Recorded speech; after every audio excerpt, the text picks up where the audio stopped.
చంద్రగ్రహణం ముగిశాక తిరుమల శ్రీవారి ఆలయంలో దర్శనం తిరిగి ప్రారంభమైంది.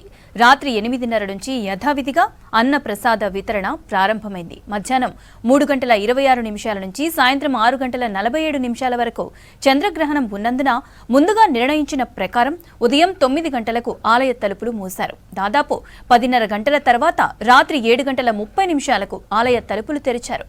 ఆలయ శుద్ధి, పుణ్యవచనం, కైంకర్యాలు నిర్వహించారు. తర్వాత భక్తులను దర్శనానికి అనుమతించారు.